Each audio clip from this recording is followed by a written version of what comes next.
Hey there, fellow global citizens. John Oliver here, ready to delve into the fascinating and often confusing world of currency. Specifically, we're talking about currency revaluation. Think of it like a tune-up for a country's money.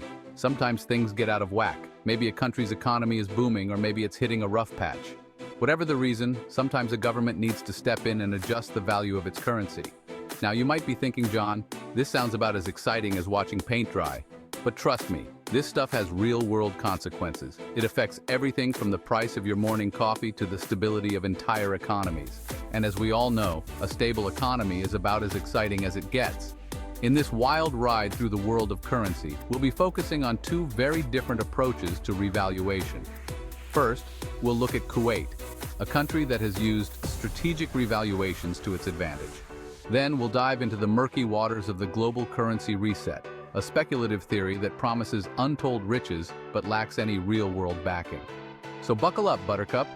We're about to explore the high-stakes world of currency revaluation, where fortunes are made and lost, and where understanding the difference between data-driven policy and wild speculation can mean the difference between financial security and, well, let's just say not financial security. Before we get into the nitty-gritty of revaluation, let's take a trip back in time to understand the origins of Kuwait's currency. Once upon a time, Kuwait was known for its pearl diving industry.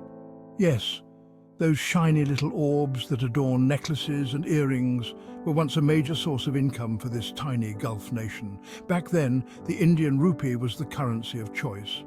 But then came the discovery of oil, black gold, Texas tea, call it what you will, but this viscous liquid transformed Kuwait's economy. Suddenly, the little nation that could was swimming in petrodollars. It was time for a currency of their own, one that reflected their newfound wealth and independence. And so in 1961, the Kuwaiti dinar was born. This wasn't just a symbolic gesture, it was a statement. Kuwait was no longer content to be a pearl diving backwater. They were a player on the world stage, and their currency reflected that ambition. Now, creating a currency is one thing, but managing its value is a whole other ballgame. Initially, Kuwait pegged its dinar to the British pound sterling. This made sense at the time, as Britain was a major trading partner. But as Kuwait's economy grew, so too did its need for a more flexible exchange rate system. Enter the currency basket. Instead of pegging the dinar to a single currency, Kuwait decided to link it to a basket of currencies, reflecting its diverse trading relationships. This provided more stability and reduced the impact of fluctuations in any one currency. However, in 2001, Kuwait made another significant shift, pegging the dinar to the US dollar. Why the change? Well, the US dollar is the world's reserve currency, meaning it's the most widely traded and held currency.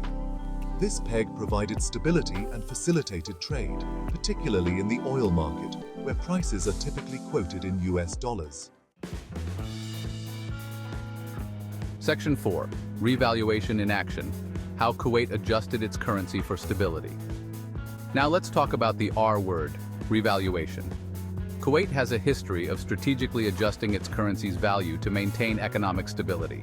Remember that basket of currencies we talked about?